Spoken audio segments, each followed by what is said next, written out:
Yes, so Suhas Desai gives you the following information. इसका मतलब इसमें हमको करंट प्रीवियस ईयर चेंज करने की जरूरत नहीं है। The current previous year is 1920। 19 मतलब starting from 1 April ending on 31 मार्च 2020।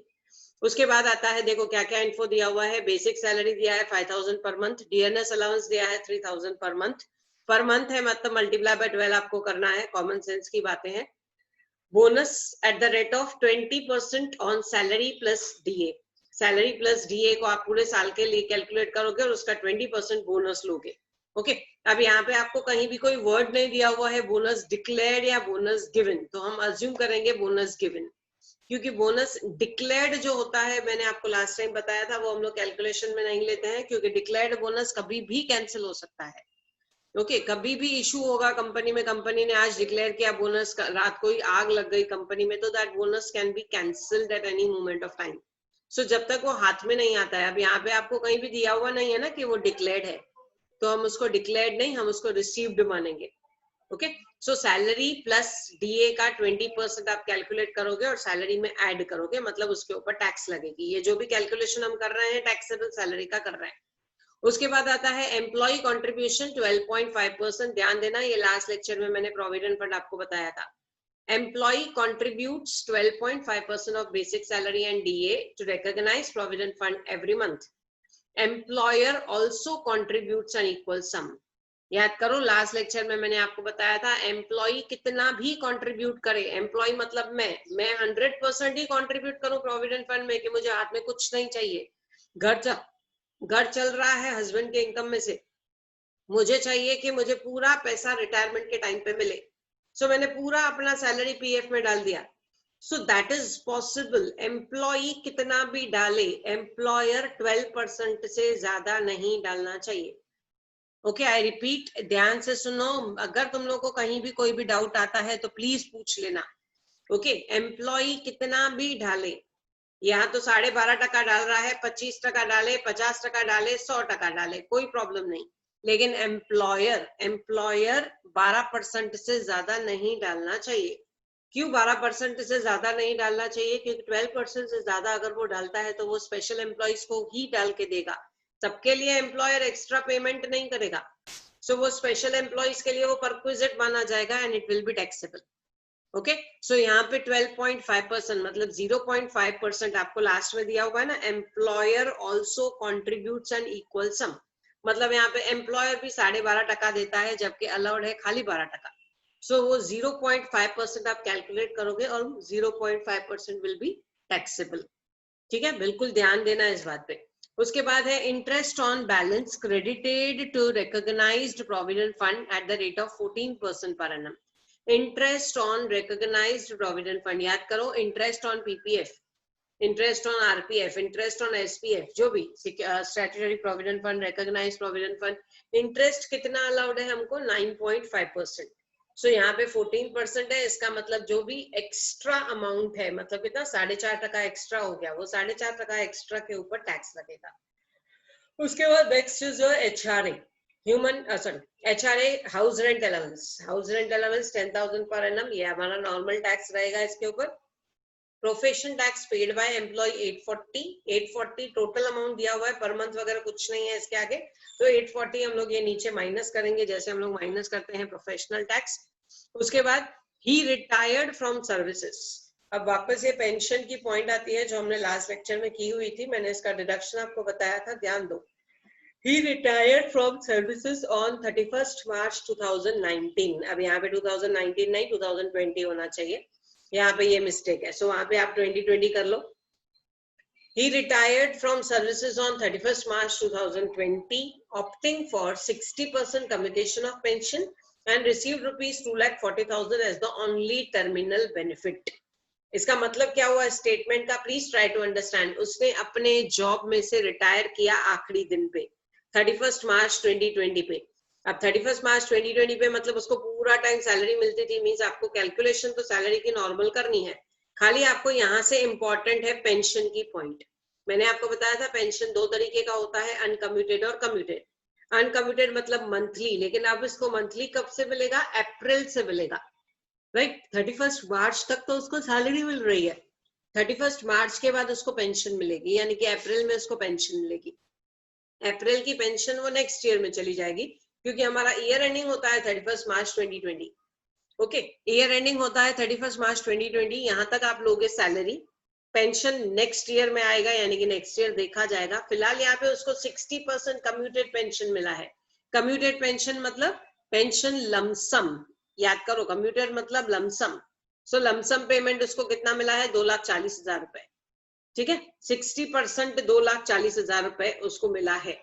उसने 60% हिस्सा बेचा है, यानी कि उसका लमसम पैसा लिया है, और वो लमसम पैसा उसको कितना मिला है? 60% का 2,40,000। अब इसका कैलकुलेशन हम लोग कैसे करेंगे? Let us start with the solution. Let us start please. मैं देखूं कैसे करते हैं इसको। ठीक है, yes. So let us continue with, ऊपर लिखो name of the assessee mister Suhas Desai. फटाफट लिखते जाओ, name of the assessee mister Suhas Desai. उसके नीचे प्रीवियस ईयर 2019-20,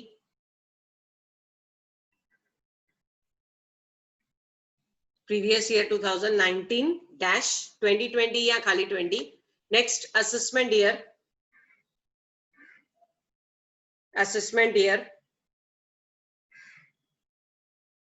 2020-21, यानी कि 2021।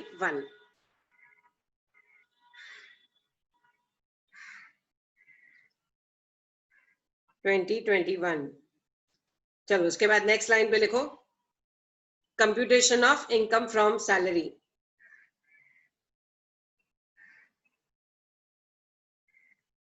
Computation of income from salary. तो चलो हम लोग शुरू करते हैं। सबसे पहले हमको दिया हुआ है बेसिक सैलरी। मैं यहाँ से शुरू करती हूँ ताकि तुम लोगों को क्लियरली दिखाई दे। बेसिक सैलरी आपको दिया हुआ है ब्रैकेट में 5,000 per month, 5,000 multiply by 12, so that becomes your 60,000। ठीक है, ये 60,000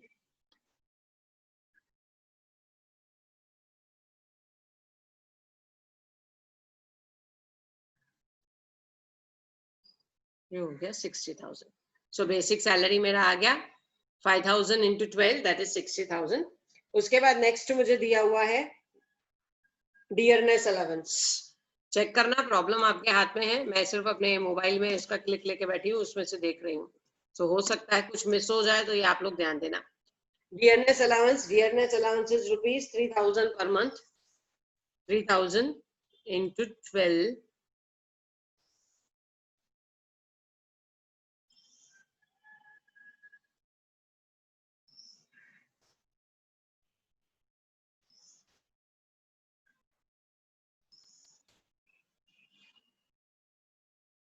just 3,000 into 12, 36,000। ओके, सो ये 2 मिनट इसको हम लोग को डिलीट कर देते हैं।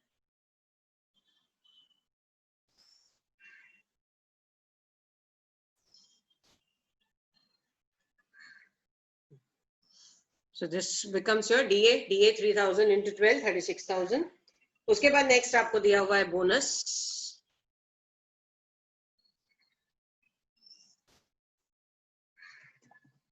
ठीक है, बोनस कितना बोला हुआ है? 20% of salary and DA। Yes, 20% of salary and DA। सो मैं यहाँ पे ब्रैकेट में डालती हूँ 20% ऑफ सैलरी है मेरा 60,000 प्लस DA है मेरा, सॉरी, प्लस DA है मेरा 36,000, यानी कि 96,000। 96,000 का 20%, 9,600, 9,600 it comes to around 19,200।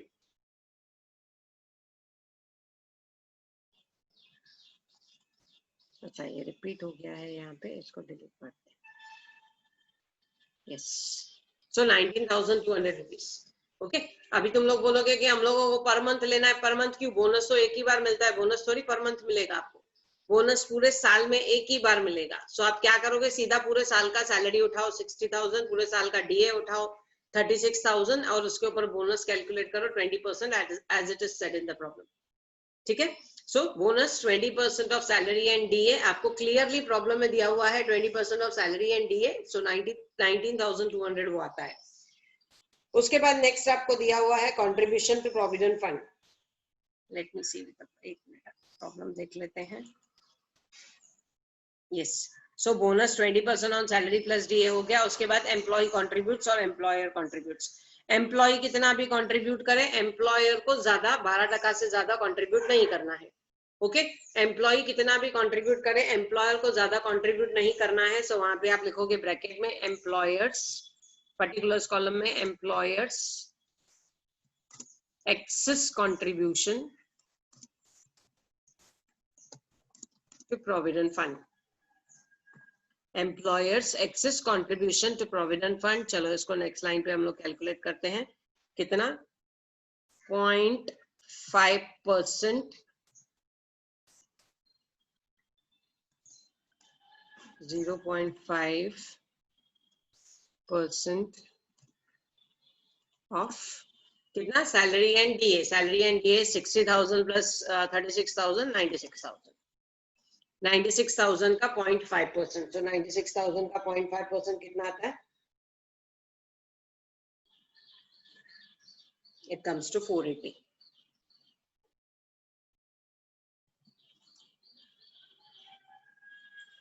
Okay, 10% आएगा 9600, 1% आएगा 960 और 0.5% आएगा उसका आधा 480।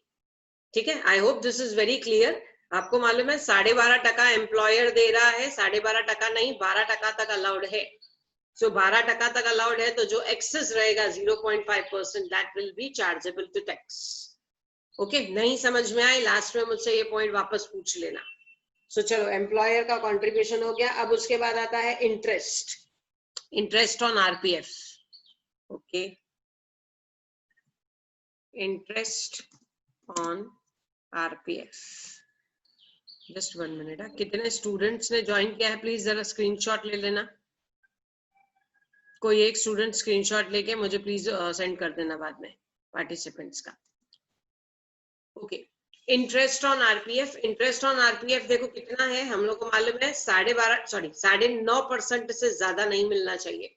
यहाँ पे हम लोग को कितना मिल रहा है interest on RPF? It is given as 14%, 17,500। Okay, 14%। Anjali जरा वीडियो बंद करो। माय डियर, ये रिकॉर्डिंग्स यूट्यूब पे जाती है, फिर बाहर वाले कौन देखेंगे, क्या देखेंगे, that you should understand. Okay, so चलो, interest on RPF. Interest on RPF I told you 9.5% is exempt. यहाँ पे हमको मिला है 14%, और वो 14% कितना मिला है, जगह छोड़ के हम लोग डालते हैं। 14% अमाउंट इज गिवन एज 17,500। तो मुझे माइनस करना है इसमें से लेस exempt 9.5%। अब तुम लोग बोलोगे कैसे निकाले 9.5%? देखो सिंपल सी बात है, मैं साइड में इसका कैलकुलेशन तुम लोग को बताती हूँ। अगर 14% अमाउंट दिया हुआ है, 14% अमाउंट दिया हुआ है 17,500, 14% अमाउंट दिया हुआ है 17,500, तो 9.5% कितना होगा? ओके, 9.5% कितना होगा? That will be your question mark and there will be cross multiply. Okay, आप करोगे क्रॉस मल्टीप्लाई। क्रॉस मल्टीप्लाई करोगे तो आंसर क्या हो जाएगा? कैसे निकालोगे उसको? 9.5 into 17,500 divided by 14। Very simple. अगर 14% दिया हुआ है 17,500, मुझे 14% के हिसाब से 17,500 मिल रहे हैं, तो 9.5% के हिसाब से कितना मिलना चाहिए? Question mark, cross multiply. Cross multiply करोगे तो आंसर आएगा आपका नेक्स्ट लाइन पे। आई सपोज मैं यहाँ पे बुक में से देख रही हूँ, सो प्लीज तुम लोग उसको कैलकुलेट करना प्रॉपरली। आंसर आएगा 11,875। बराबर यही था।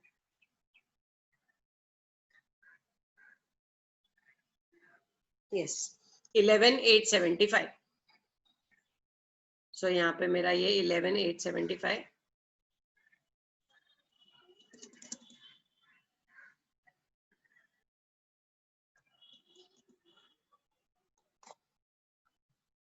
11,875 मुझे एग्जेम्प्ट करना है, यानी कि 17,500 में से मुझे 11,875 के ऊपर कोई टैक्स नहीं लगेगा।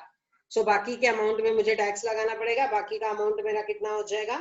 इट विल बी 5, कैलकुलेशन करना तुम लोग, 5625। I don't have calculator and I can not manage both.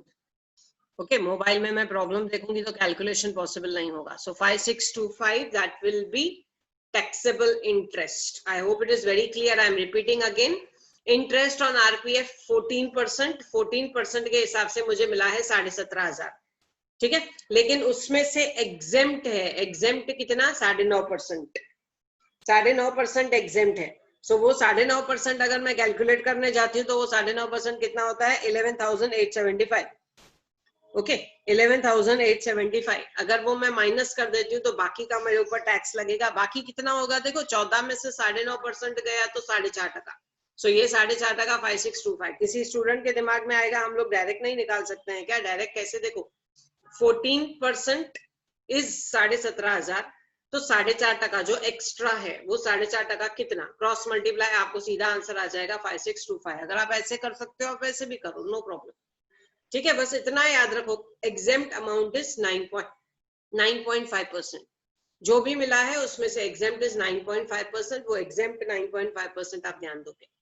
Okay, चलो उसके बाद नेक्स्ट हमारे को दिया हुआ है प्रॉब्लम में HRA amount is 10,000 rupees. Okay, house rent allowance, house rent allowance it is normally taxable. जैसे एक टैक्स का पार्ट है, ये एक इनकम का पार्ट है। एग्जेम्प्ट कितना? अगर आपको प्रॉब्लम में दिया रहता है कि 10,000 में से 4,000 एग्जेम्प्ट है या 4,000 हम पे कर रहे हैं, हमारा एक्चुअल एक्सपेंडिचर है, तो हम वो माइनस कर देते थे। लेकिन यहाँ पे ऐसा कुछ नहीं दिया हुआ है, ठीक है, ऐसा कुछ नहीं दिया हुआ है। सो आप पूरा पूरा 10,000 रुपए लोगे, ठीक है। उसके बाद नेक्स्ट पॉइंट जो दी हुई है, यस, कम्यूटेशन ऑफ पेंशन। अब कम्यूटेशन ऑफ पेंशन से पहले let me check with the chat. किसी को कुछ डाउट है तो चैट पे डाल दो, यहाँ तक की पॉइंट्स क्लियर हो जाएं, जो मेन पॉइंट्स हैं। उसके बाद हम लोग देखते हैं कम्यूटेशन ऑफ पेंशन। एग्जेम्प्ट का मीनिंग क्या? एग्जेम्प्ट का मीनिंग होता है माफ, टैक्स फ्री। एग्जेम्प्ट का मीनिंग होता है टैक्स फ्री। ओके, डिडक्शन बोलो, एग्जेम्प्ट बोलो, एग्जेम्प्ट का मतलब है टैक्स फ्री, उतने के ऊपर टैक्स नहीं लगेगा। ओके, यस, कुछ और डाउट है तो पूछ लो, नहीं तो हम लोग कम्यूटेशन ऑफ पेंशन के ऊपर जाते हैं। मैम इंटरेस्ट वाला पॉइंट, ओके, इंटरेस्ट वाला पॉइंट देखो। अच्छा एक बात सुनो, अगर मान लो ये लेक्चर खत्म भी हो जाता है तो आप सेम लिंक पे वापस ज्वाइन करना, एक 5 मिनट या 2 मिनट 3 मिनट के ब्रेक के बाद। मैं ग्रुप पे डालूंगी, ज्वाइन ना हो, सो 2-3 मिनट के बाद ज्वाइन कर लेना ताकि हम लोग प्रॉब्लम खत्म करें। अगर प्रॉब्लम इसी 40 मिनट्स में खत्म हो जाता है तो फिर वापस ज्वाइन करने की जरूरत नहीं है। सो चलो इंटरेस्ट वाला पॉइंट देखो। इंटरेस्ट ऑन RPF, मैंने आपको बताया था प्रोविडेंट फंड के ऊपर इंटरेस्ट हमको 9.5% से ज्यादा नहीं मिलना चाहिए। सो क्यों नहीं मिलना चाहिए, ये क्यों दिया हुआ है? So that you put it in nationalised banks. Interest, provident fund का पैसा हम बैंक में जमा करते हैं, हमारा पर्पस क्या होता है कि बुढ़ापे में काम आए। लेकिन अगर आप किसी प्राइवेट बैंक में डालते हो लालच में आके कि मुझे 15% ब्याज मिलेगा, 18% ब्याज मिलेगा, what will happen is private banks में गो बैंकरप्ट। कभी भी वो अपना दिवाला दिखा देगी, तुम्हारा नुकसान, तो फिर ये गवर्नमेंट के ऊपर बर्डन बढ़ जाएगा, राइट। ओल्ड एज में आपको फिर कौन सपोर्ट करेगा? गवर्नमेंट को सपोर्ट करना पड़ेगा। सो ये इसके लिए क्लियरली बोला हुआ है कि प्रोविडेंट फंड का पैसा आप किधर भी रखो लेकिन आपको 9.5% से ज्यादा ब्याज नहीं मिलना चाहिए। इसका मतलब मैंने सीधा नहीं बोला कि गवर्नमेंट बैंक में रखो, नेशनलाइज बैंक में रखो, मैंने उल्टा बोला। नेशनलाइज बैंक आज आपको 8.5% से ज्यादा नहीं देती है। सो 9.5% अगर हम बोल रहे हैं, 9.5% is fixed. Okay, 9.5% fixed amount है। सो इंटरेस्ट 9.5% तक एग्जेम्प्ट है, उससे ज्यादा जो भी आपको मिलेगा। देखो 14% इंटरेस्ट कोई नॉर्मल बैंक नहीं देगी, it will be obviously private bank. So आपको एक्स्ट्रा पे चार्ज लगेगा, तो आप ये सोचोगे ना एक्स्ट्रा पे टैक्स लगेगा, उससे बेटर मैं बैंक में ही रखूं, गवर्नमेंट बैंक में ही रखूं, ठीक है, और वहां पे सेफ्टी रहेगी। मीन्स आपके बुढ़ापे का टेंशन गवर्नमेंट को नहीं होगा। सो that is what your RPF is. Okay, employer का कंट्रीब्यूशन 12% से ज्यादा नहीं, इंटरेस्ट 9.5% से ज्यादा नहीं। अगर ये मिलता है तो इट विल बी टैक्सेबल, ठीक है। सो चलो यहाँ तक सब कुछ क्लियर है। अब हम लोग आते हैं नेक्स्ट पॉइंट पे, कम्यूटेड पेंशन पे। कम्यूटेड पेंशन आपको क्लियरली यहाँ पे दिया हुआ है कि pension is commuted. Commuted pension का डिडक्शन कितना था? अगर आपको याद है तो वी हैव डन अब मैं यहाँ ढूंढने जाऊंगी, मिलेगा लेकिन टाइम वेस्ट होगा। Let's not waste time. Commuted pension का डिडक्शन क्या था, देखो याद करो, सेक्शन 10(10)(a), जिसमें दो तरीके के एम्प्लॉइज हैं, गवर्नमेंट, नॉन गवर्नमेंट। गवर्नमेंट के लिए तो टैक्स फ्री है, एग्जेम्प्ट है, लेकिन ये नॉन गवर्नमेंट है। यहाँ पे कहीं भी हमको नहीं दिया हुआ ये गवर्नमेंट है। सो नॉन गवर्नमेंट में हम लोग देखते थे वापस two categories, receiving gratuity, not receiving gratuity.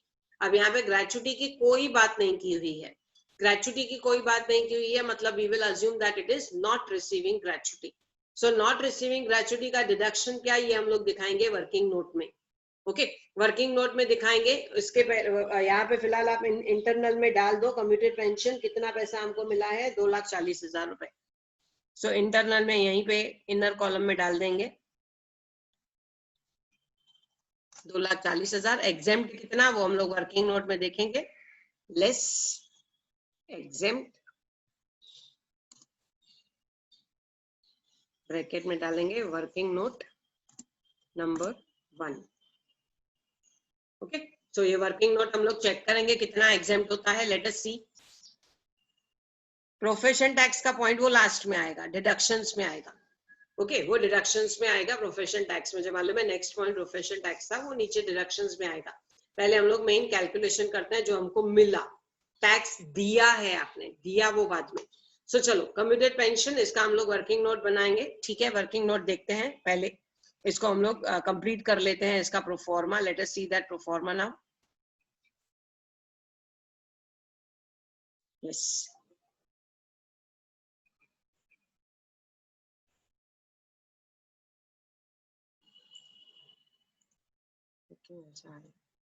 यहाँ पे मैं वर्ड लिखती हूँ, यस।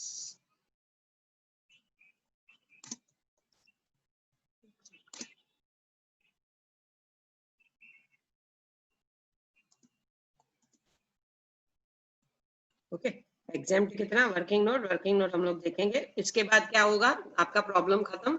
ग्रॉस टैक्सेबल सैलरी, इसको प्रोफॉर्मा पहले मैं कंप्लीट कर लेती हूँ, मतलब जितना पैसा मिला इसमें से हम करेंगे डिडक्शंस अंडर सेक्शन 16 के हिसाब से कौन से डिडक्शंस है। सबसे पहले सेक्शन 16(1) जो है आपका स्टैंडर्ड डिडक्शन। स्टैंडर्ड डिडक्शन आपको मालूम है कितना मिलता है हमको, 50,000 रुपए। ये फिक्स्ड अमाउंट है। ओके, याद होगा हम लोग करते थे बेसिक प्रॉब्लम्स में। कंफ्यूज नहीं होना, वर्किंग नोट करेंगे, मैं कैलकुलेशंस नहीं कर रही हूँ, मैं प्रॉब्लम का प्रोफॉर्मा कंप्लीट कर रही हूँ, ताकि तुम्हारे दिमाग में जो जो क्वेश्चंस आ रहे हैं वो सब खत्म हो जाए। उसके बाद आएगा सेक्शन 16(2). सेक्शन 16(2) था एंटरटेनमेंट अलाउंस के लिए। एंटरटेनमेंट अलाउंस पहला तो मिलेगा तो डिडक्शन, यहाँ तो मिला ही नहीं है। और दूसरी बात, डिडक्शन सिर्फ गवर्नमेंट एम्प्लॉयज को, ये नॉन गवर्नमेंट एम्प्लॉय है, सो इसके लिए कोई भी डिडक्शन नहीं। Answer will be, deduction will be nil. उसके बाद third is your section 16(3), that is your profession tax, जो हम लोग सोच रहे हैं कि हमने क्यों नहीं लिया। प्रोफेशन टैक्स का अमाउंट कितना दिया हुआ है, यस, प्रोफेशन टैक्स पेड 840। एक मिनट में लाइट बंद हो गई।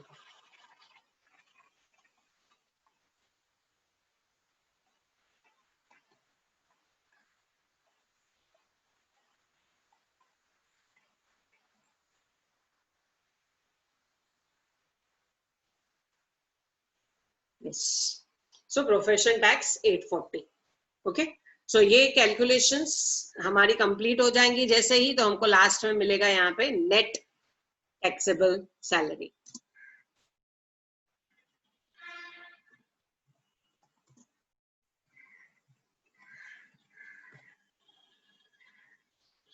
Net taxable salary. अब ये करने के लिए, कंप्लीट करने के लिए मुझे चाहिए वर्किंग नोट। सो चलो यहाँ पे मैं वर्किंग नोट बनाती हूँ। तुम लोग नीचे बनाएंगे प्रॉब्लम के, मैं नीचे नहीं बना सकती क्योंकि नीचे बनाऊंगी तो ऊपर का आपका प्रॉब्लम ये हो जाएगा, कट ऑफ हो जाएगा।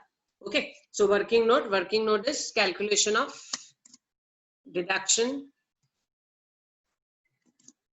For commuted pension.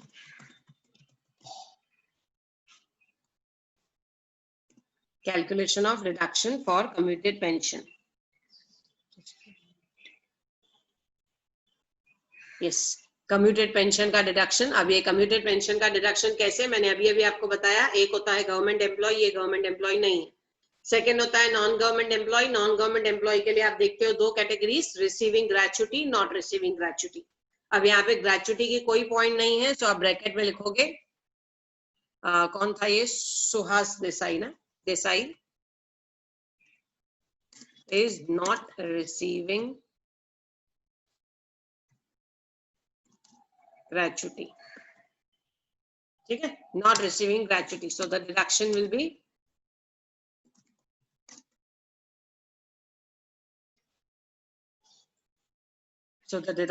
be number 1. क्या क्या था अगर आपको याद है तो 1/3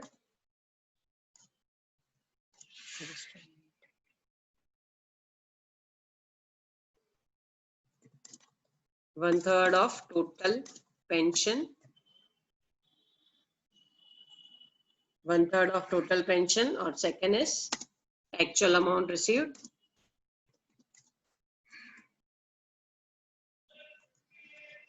whichever is less. So if not receiving gratuity, if receiving gratuity तो deduction क्या था, sorry, if receiving gratuity तो deduction था 1/3, लेकिन if not receiving gratuity, I am very sorry, तो deduction is 1/2. Yes.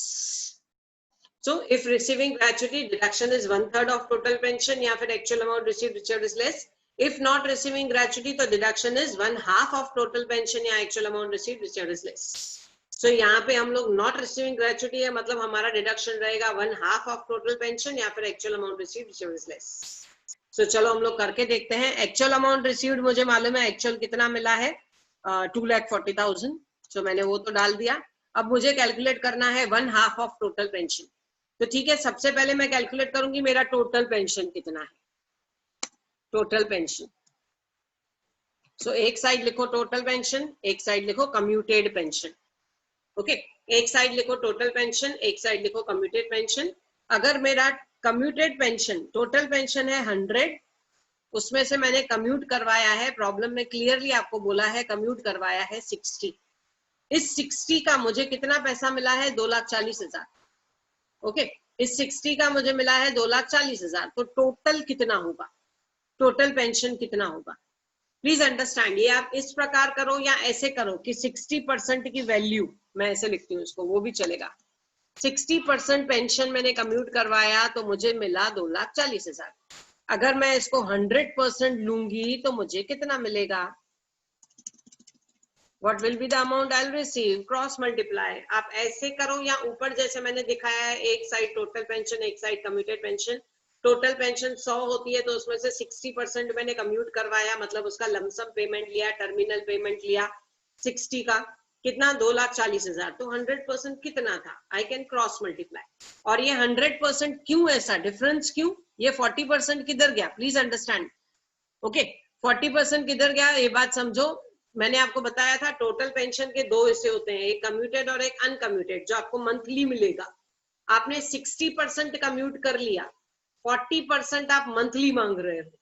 इसका मतलब क्या हुआ, आपने 60% बोला लमसम दो, तो लमसम का आपको 2,40,000 मिला. बाकी जो 40% है, उस 40% का आप मंथली मांग रहे हो. सो ये 40% हमने कैलकुलेट किया, यानी कि 100% हमने कैलकुलेट किया. हमको पता चला amount is 4 lakh rupees. Yes, chat में मैंने देखा सब बच्चों ने आंसर लिखा है 4 लाख रुपीस. इसका मतलब मेरा टोटल पेंशन है 4 लाख रुपए. मीनिंग समझो, टोटल पेंशन है 4 लाख रुपए. इस 4 लाख में से मैंने कैश लिया 60% का 2,40,000, बाकी 1,60,000 मैंने रख दिया गवर्नमेंट के पास या मेरे एम्प्लॉयर के पास मैंने रख दिया, और उसको बोला मुझे मंथली पेमेंट करना. ओके, अनकम्यूटेड पेंशन देना, उसमें से मंथली पेमेंट करना. ओके, सो ये 4 लाख रुपए मेरा टोटल पेंशन. अब आते हैं हम लोग वर्किंग नोट पे. वर्किंग नोट में आपने लिखा है 1/2 of total pension, 1/2 of total pension that is equal to, मेरा टोटल पेंशन है 4 लाख रुपए, इसका हाफ, इसका हाफ मतलब ये हो जाएगा 2 लाख. तो मेरा डिडक्शन क्या होगा, विच एवर इज लेस, या तो 2 लाख रुपए या तो 2,40,000 रुपए. देखो दोनों को ध्यान देना, मैंने शेड करके रखा है. या तो मुझे 1/2 ऑफ टोटल पेंशन जो मिली है, या तो एक्चुअल अमाउंट रिसीव मिला है, which ever is less. 2 lakh रुपया होता है 1/2 और 2,40,000 है मेरा actual, which ever is less, less is 2 lakh. बस ये 2 लाख माइनस करो, कैलकुलेशन में बाहर लेके जाओगे 40,000।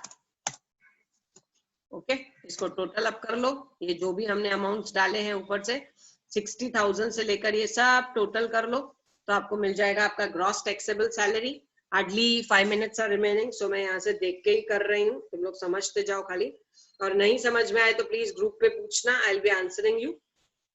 इसके हिसाब से आ रहा है ग्रॉस टोटल सैलरी आ रहा है आपका 171,305। चेक करना 171,305, उसमें से मैं माइनस करूंगी 50,840।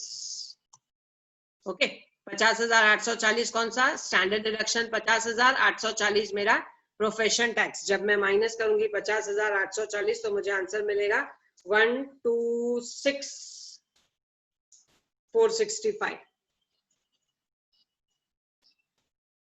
128,465 ऐसा चेक कर लेना answer, net taxable salary. Okay, net taxable salary is nothing but gross salary minus deductions. Yes, मेरे बच्चों ने आंसर भी दे दिया मुझे, 120,465। Okay,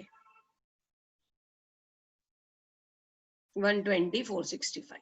I hope the answer problem is very clear to you. ऐसे ही प्रॉब्लम हमको सैलरी के आएंगे, तो आपको समझना है, इसमें कुछ डिफिकल्ट नहीं था, खाली पेंशन की पॉइंट थी, कमिटेड पेंशन। और ये है नॉट रिसीविंग ग्रेचुटी वाला केस। नॉट रिसीविंग ग्रेचुटी वाले केस में हम क्या करते हैं, 1/2 of total and actual amount received whichever is less.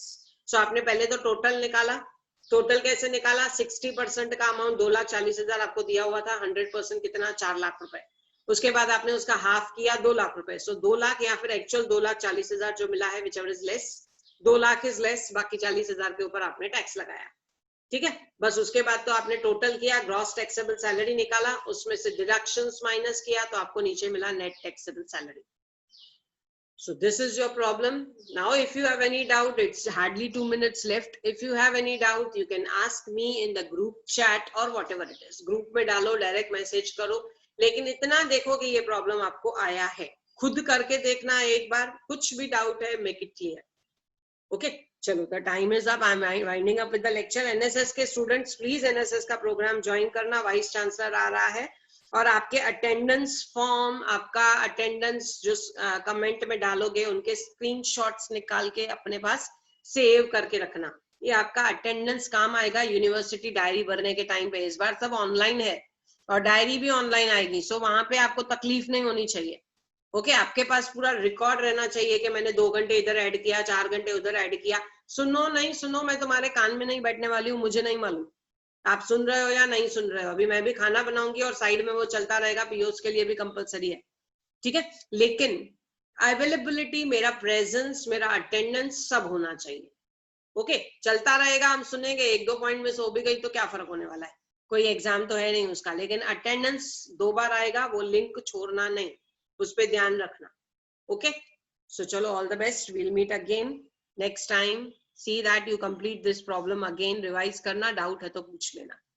Okay, चलो, I am winding up with the meeting. कौन सा लिंक मैम? लिंक मैंने कल जो डॉक्यूमेंट भेजा है उसका लिंक उसमें है, वापस मैं एक बार तुम लोग को लिंक को शेयर करती हूँ, ठीक है, एनएसएस के ग्रुप पे वापस डाल देती हूँ। और अटेंडेंस का लिंक उसमें चैट बॉक्स, जो नीचे कमेंट बॉक्स होता है ना यूट्यूब का, उसमें आएगा, सो वहां पे आप लोग उस पे ध्यान देना, अटेंडेंस के लिंक पे ध्यान देना। शुभम, यस, कुछ डाउट है तो पूछो।